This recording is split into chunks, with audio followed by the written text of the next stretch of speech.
Это был обычный, залитый солнцем выходной день в городском зоопарке.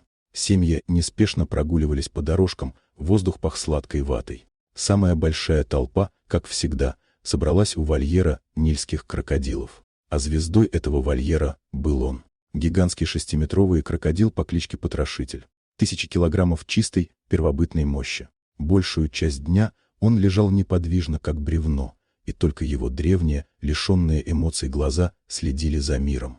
И в этот момент, в одну долю секунды, обычный день превратился в ад.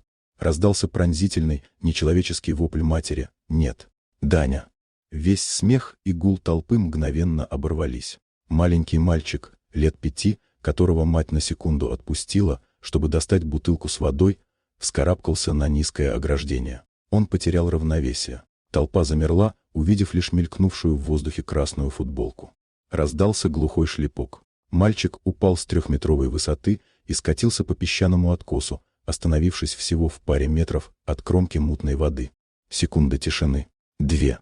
А затем он громко заплакал.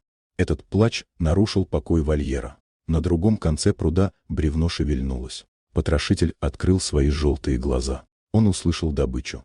Толпа взорвалась хаосом. Мать билась в истерике, пытаясь перелезть через ограждение. С другого конца зоопарка, сбивая с ног людей, уже неслись смотрители в форме, крича в рации. Но они были слишком далеко. Потрошитель медленно, с ужасающим равнодушием, соскользнул в мутную воду. Появился лишь зловещий след и 2 бугорка, его глаза. Он начал движение. Он не торопился.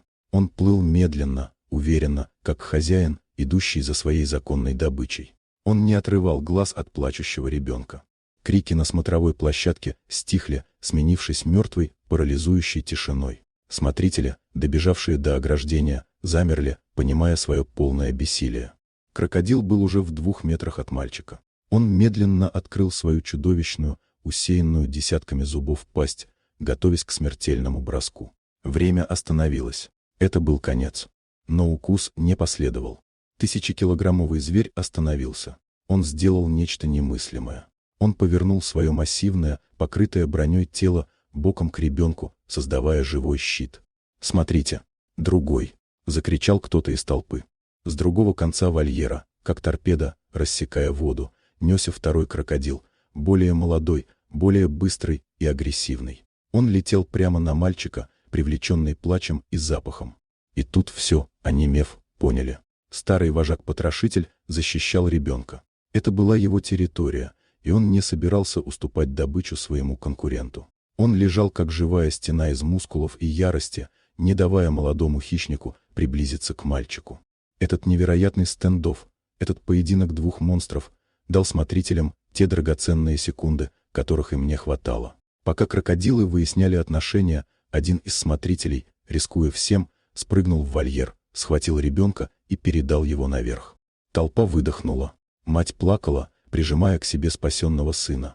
А в вольере, отразив атаку, потрошитель медленно погрузился обратно в воду, унося с собой свою тайну. То, что все видели, никто не мог объяснить. Дорогие друзья, если вам понравилось видео, поставьте лайк.